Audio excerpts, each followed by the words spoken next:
passion for music, passion for the instruments, passion for the musicians that's driven every single decision this company has ever made. And that's what we do. That's why we do it.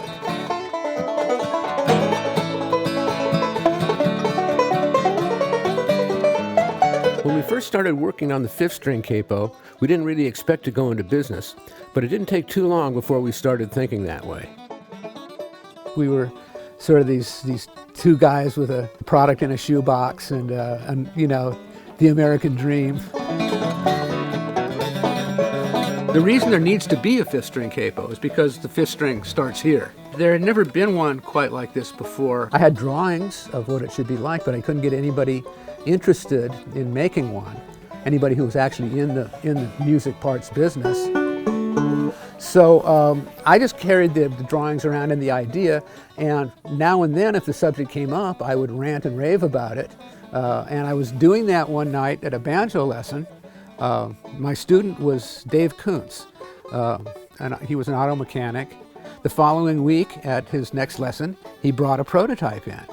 And it was according, you know, to just about what I had drawn. I didn't even think twice. I just put it on. It involves screwing screws into your neck.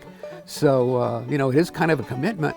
And so I used it on a gig, and I had some ideas for improvements. So we started week by week making these improvements on it. I would go out to his shop at closing time, and we'd roll down the door, and then we would get to work on this. We did this for weeks, week after week, each time refining it. I figured we were done. I had mine, that's what I wanted. But we both started thinking, well, you know, other people are going to want these too. So instead of deciding how to make one, we were trying to think of how to make 100.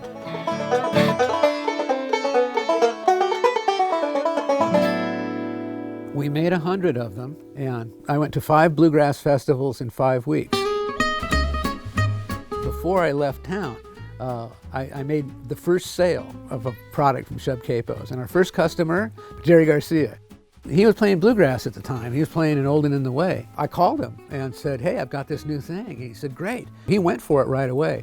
And it was the first installation that I actually made myself. Here I was with my little pin vise, with, you know, screwing holes in there just like I knew what I was doing. The guitar capo changed everything. We wanted to make a guitar capo because people would choose the least of various evils, and nobody really liked their capos. They were all modeled after some other kind of clamping device. They all put the guitar out of tune. We wanted to make a better capo. The one thing that we could think of that didn't put the guitar out of tune was your hand. Probably the single biggest step was when Dave decided to try to put a hinge on the bottom piece of a C-shaped capo. His intention was to make a quick release so that you could just open it and it would be faster to take off the net. He put the hinge on it. It had the quick release. That part we expected. But what we didn't expect was how it would close. The closing action was so much like your hand, it just astonished me. I put it on my guitar. I hadn't even taken it off, and I knew that this is what I was going to do for the rest of my life.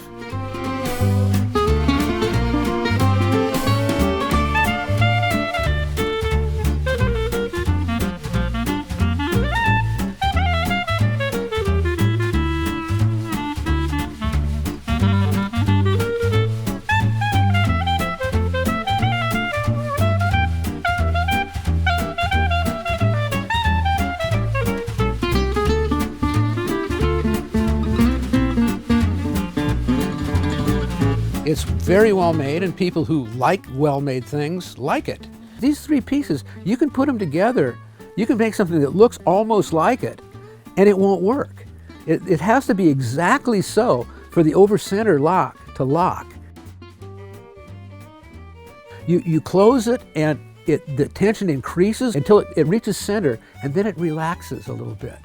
Just like your hand on the neck. The rubber part is like your skin, the metal part is like your bone, and it closes on there and it lets the string relax.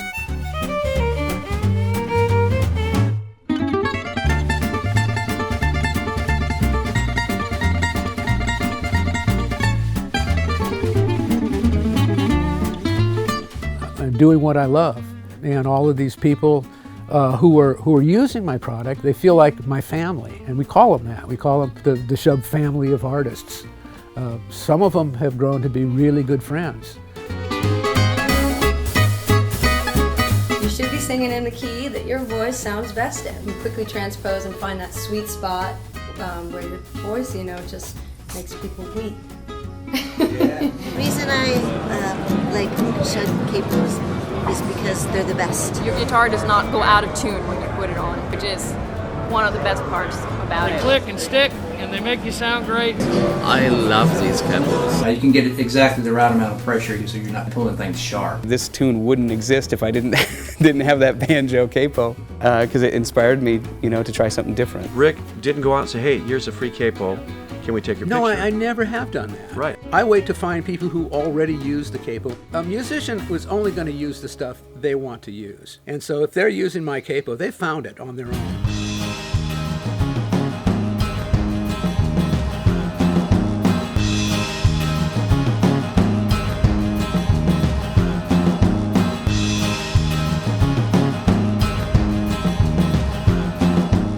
I was watching television.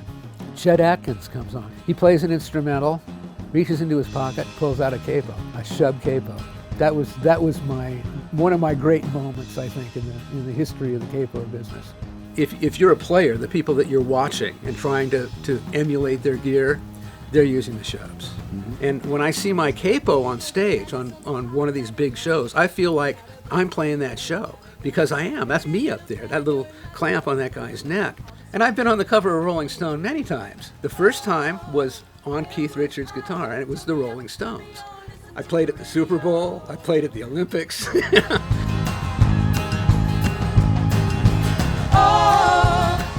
Musicians, for the most part, are just really warm people. They've already sort of opened themselves up. They've laid their hearts out in some way or another that makes them accessible. You know something about them that you already like. So many of the people that I've met through the business have turned out to be really wonderful people and really, really good friends.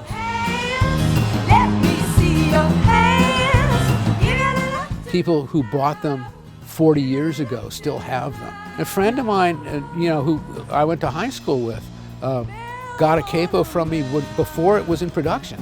It was a prototype. It's got a number 2 stamped on it. He's got old number 2, he called it, still in action.